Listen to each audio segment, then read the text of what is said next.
please. This is your official civil defense broadcaster. An explosion has just taken place in New York City, which is believed to have resulted from the dropping of a hydrogen bomb.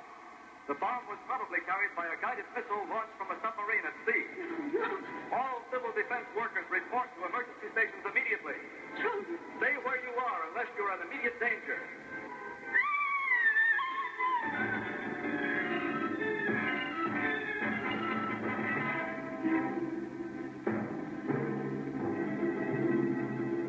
Réalité, fiction, l'angoisse qui saisit l'Amérique à cette époque accouche du film de science-fiction.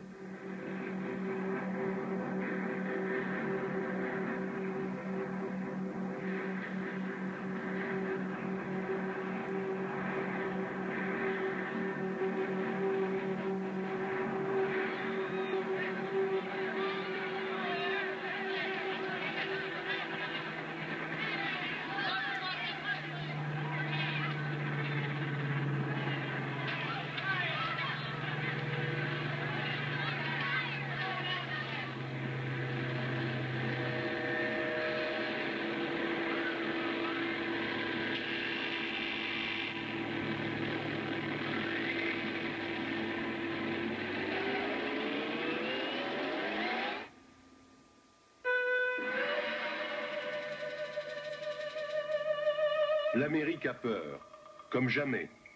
Et cette hantise devient d'autant plus violente que la Chine, à son tour, bascule dans le communisme. Sur les planisphères américaines, les États-Unis sont au centre. À l'est, il y a l'Europe. À l'ouest, l'Asie. Partout, le communisme.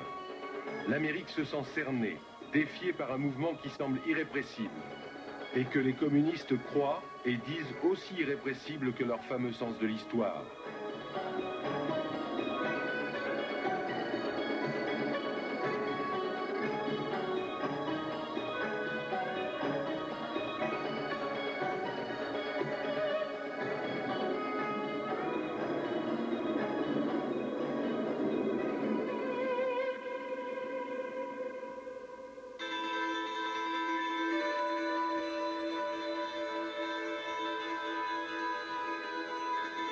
Le crime conserve.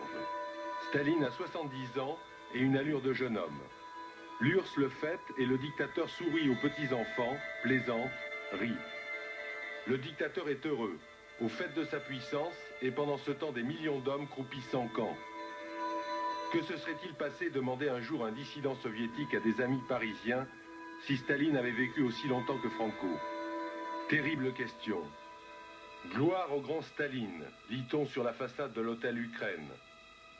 Prophétique, George Kennan, le meilleur analyste américain de l'URSS, écrit alors: qui peut dire que la forte lumière qui brille du Kremlin sur les peuples insatisfaits de l'Europe occidentale n'est pas le puissant éclat d'une constellation déjà sur le déclin?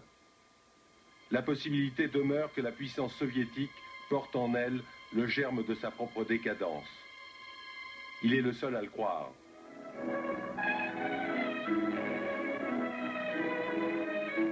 My name is Ronald Reagan. Last year, the contributions of 16 million Americans to the Crusade for Freedom made possible the World Freedom Bell, symbol of hope and freedom to the communist-dominated peoples of Eastern Europe. The Crusade for Freedom is your chance and mine to fight communism. Join now by sending your contributions to General Clay, Crusade for Freedom, Empire State Building, New York City. Or join in your local community.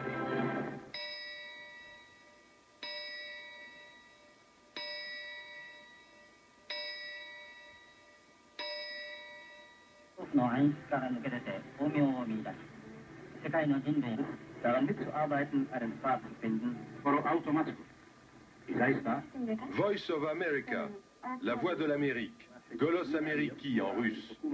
Ces voix, comme on dira longtemps à l'Est, celles de l'Amérique, mais aussi celles de l'Allemagne, de la France, de la Grande-Bretagne, seront jusqu'à la perestroïka le seul lien des pays communistes avec le monde, quand elles ne seront pas rendues inaudibles.